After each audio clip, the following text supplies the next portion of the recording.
Welcome back to Pokemon episode summaries. Today, I'll be doing episode 107, Charizard Chills.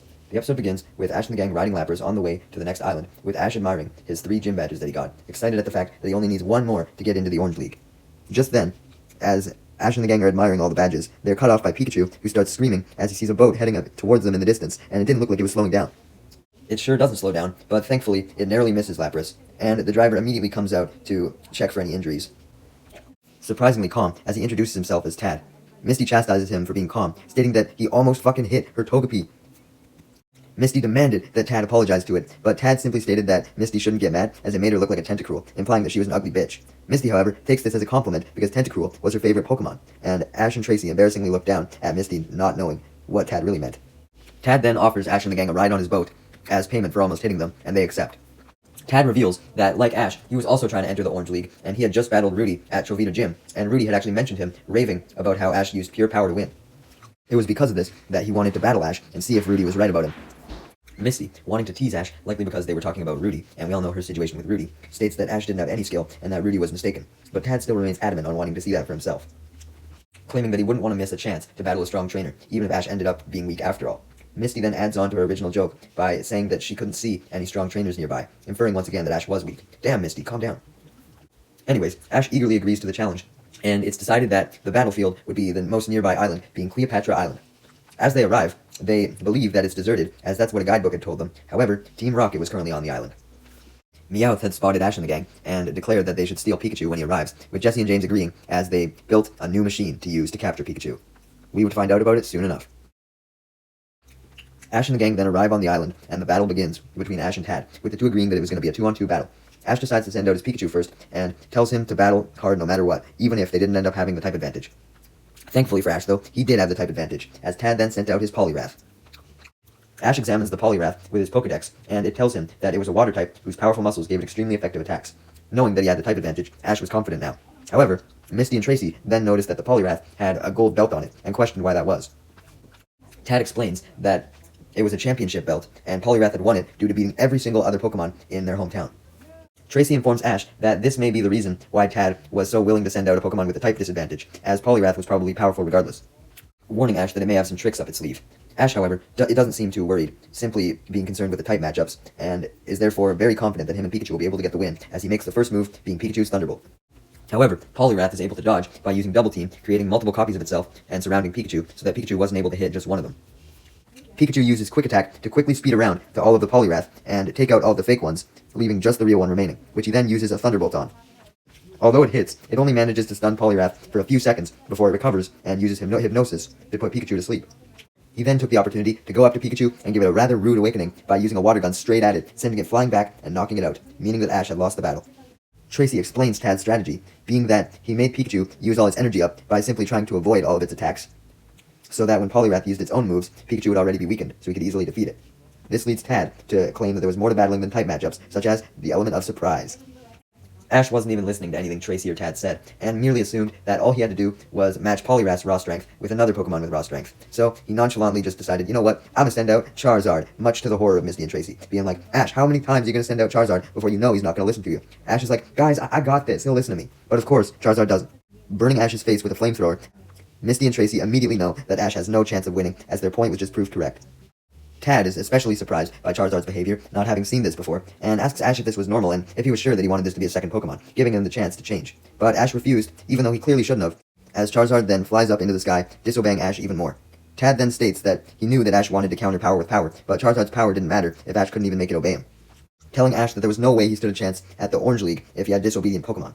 As Charizard continues to fly over the water, Tad then orders his Poliwrath to try and take out the Charizard with a water gun, wanting to prove his point. Poliwrath successfully manages to fire off the water gun, but Charizard manages to dodge it on its own, landing on the ground to avoid another one. Ash tries to explain to Charizard that he didn't want him to be put in the harm's way of another water gun, and tries to convince Charizard to listen to him, but Charizard obviously denies him and simply hits him with the back of his tail, knocking him down. Ash continues to call for Charizard despite being down, but Charizard still refuses to listen, firing a flamethrower at the Poliwrath in anger, and obviously this flamethrower does nothing. Poliwrath takes the opportunity to fire yet another water gun, and Charizard does his best to avoid. This flamethrower water gun struggle continues for a long time, until eventually Tad gets bored of it and instead orders his Poliwrath to freeze the Charizard with an Ice Beam, one of its secret attacks. This Ice Beam freezes Charizard completely into a block of ice, much to Charizard and Ash's shock. The only part of Charizard that was left unfrozen was its tail, so thankfully it didn't die. Ash panics and hurriedly tries to free Charizard by hitting it with a rock, and the rock does manage to break the ice enough to free its head. However, the rest of its body was still frozen, and it was rapidly decreasing its temperature, therefore decreasing the flame on its tail, which meant that Charizard was dying. Tad showed little regard for this, as he simply recalled his Poliwrath and told Ash that he would have a rematch with him once he actually learned to control Charizard. Walking away, leaving a dying Pokemon and a fucking mad Ash behind him. Team Rocket had witnessed Ash's defeat, and declared that since he would be distracted from the loss, this was the perfect time to steal Pikachu. Although you think they would now change their target after seeing Pikachu get his ass beat by Poliwrath, but, you know. By the time night had arrived, Ash had set up a whole bunch of fires around Charizard to help melt the ice, and had been rubbing him all day to try and warm him up after the ice block was melted. As even with the ice gone, Charizard was still freezing, and therefore, its tail was still dying. Ash was so dedicated to save his Charizard, despite its disobedience, that his hands had literally been rubbed raw, to the point where they were fucking sore to the touch at just touching Charizard, but Ash continued regardless. Eventually, Charizard wakes up and begins struggling, not wanting Ash to touch it at all, just as Misty and Tracy come back with more firewood, revealing that they had been gone for a decent amount of time. Just as Charizard is about to angrily use Flamethrower on Ash, it doesn't have enough strength, still being immensely frozen and weak, and passes out. Much to Ash's fright, but also a little bit of relief, I'm sure. As Misty and Tracy add their wood to the fire, they decide to help Ash with the rubbing as well, noticing how his hands were really fucking fucked at this point. Misty also provides additional warmth to Charizard by giving it a blanket, and Tracy makes sure to periodically check on Charizard's tail to make sure that Charizard's life wasn't at risk. If Charizard ever got extremely cold at random, or its tail started to die out, then Tracy would leave the campsite and go and fetch some more wood. This process of Misty or Tracy either sleeping or being the one to either get wood or help Ash rub continued all night long, but Ash, on the other hand, stayed up for the entire night, not taking any off shifts, showcasing how much he really did care for Charizard. Charizard eventually wakes up once again, but this time, it doesn't immediately try and harm Ash, likely sensing that Ash was trying to help it. When Charizard tries to get up, Ash instructs it to stay down, saying that it could use Flamethrower all it wanted when it was feeling better, but right now, rest was important, further enticing the Charizard by stating that if it wanted, it could burn Ash in the face when it was better. Tracy then offered Misty some hot chocolate, as she was the one who was just on the wood-carrying duty, and he then goes to check on Charizard's tail and informs Ash that it was growing a little brighter. Ash is delighted by this, as he becomes even more motivated to keep rubbing, now trying to bond with Charizard while doing so. He stated that, although he knew that he wasn't the best trainer, and that's why Charizard didn't want to obey him, he reasoned that he still cared for all of his Pokemon, no matter what, and that's why he was trying his best to save Charizard right now.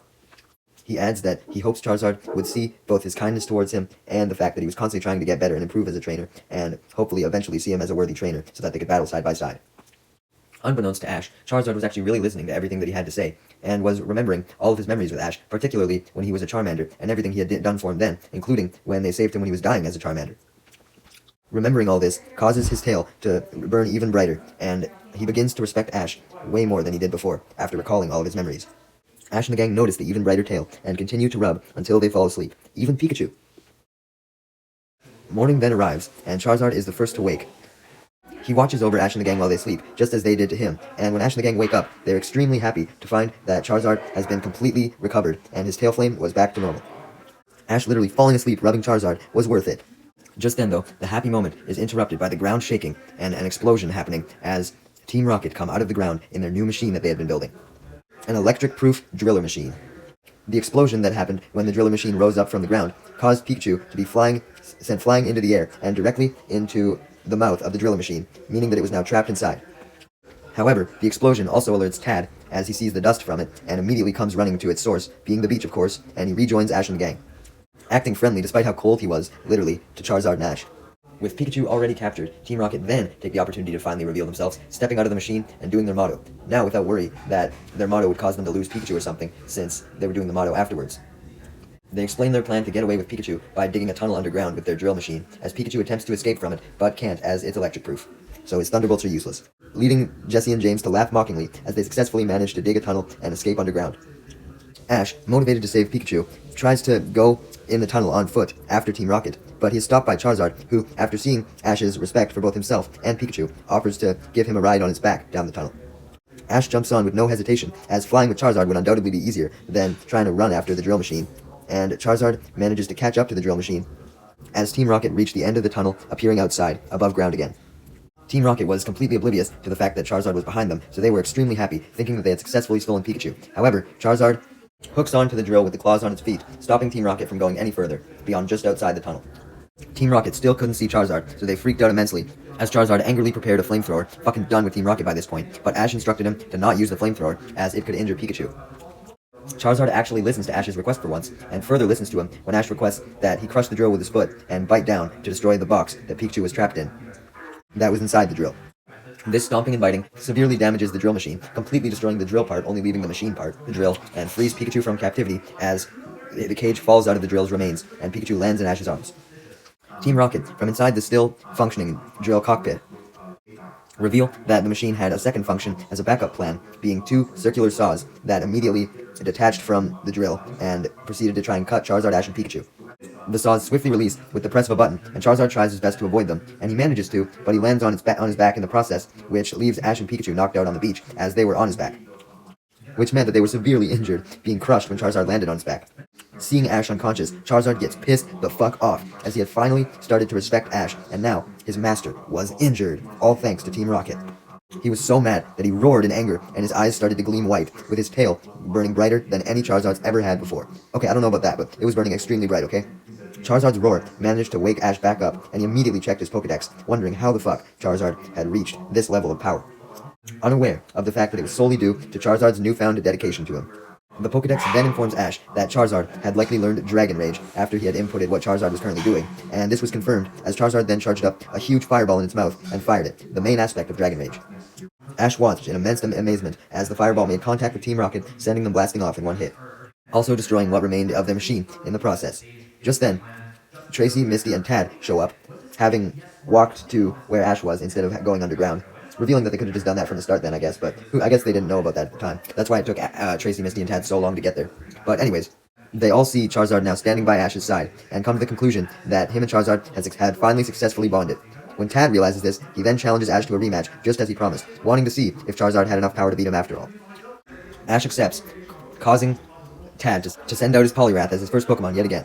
Upon seeing the Poliwrath, Charizard recalls the last battle and gets angry because of this. It wanted revenge, and it was gonna get it, declaring so with a roar of anger and flying away immediately to dodge Poliwrath's first water gun. While in the air, Charizard fires an Ember, but the Ember is immediately extinguished when Poliwrath uses a second water gun. Charizard then goes in for a takedown, but Poliwrath counters by using a Mega Kick before the takedown can hit. But fortunately, the Mega Kick doesn't hit either, as Charizard is able to grab Poliwrath's foot before the kick lands. Tad then orders Poliwrath to use an Ice Beam, thinking that they could win the same way that they did last time, but Ash wasn't going to let that happen, as Charizard had probably fucking PTSD from the ice, so he orders Charizard to fly away from the ice as fast as he can, and Charizard does so. Poliwrath attempts to jump up and body slam the Charizard down to the ground, but this doesn't work, as Charizard simply picks up Poliwrath and proceeds to use Seismic Toss, catching Tad severely off guard, as Charizard then slams Poliwrath down into the ground, knocking it out and winning the battle. Let's go, Charizard, fuck yeah! Charizard lets out a victory roar, and actually lets Ash hug it, signifying that they now did have a bond after all, a true one. I can't believe Ash had finally made Charizard obey him again. Ash hadn't only earned the respect of Charizard, but Tad as well, as Tad goes up to him and congratulates him on the win, shaking his hand. Ash and the gang then say goodbye to Tad as he makes his exit on his boat, as Ash happily jumps up, declaring that with Charizard on his side, no one would be able to beat him now. Ironically though, when he jumped up, he hit Charizard in the face, knocking it off balance while it was trying to scratch itself, and this pissed Charizard off, causing him to fire a flamethrower at Ash, just as if Ash's whole effort of making Charizard obey him was now entirely useless. Thankfully that wasn't the case, this was just a one-time thing, but imagine if that really erased all this episode's progress right at the end. Man, I would have been pissed. The episode ends with Ash and the gang running from Charizard's flamethrower, with Misty and Tracy adding that Ash should still try his best not to piss off Charizard, even if Charizard was going to obey him now. But Ash counters that it was just a little flamethrower, it wasn't going to hurt anyone, signifying that he was now used to all the flamethrowers that Charizard would fire at it. So that's ironic, he finally gets used to Charizard's torture, and now Charizard isn't going to torture him nearly as much.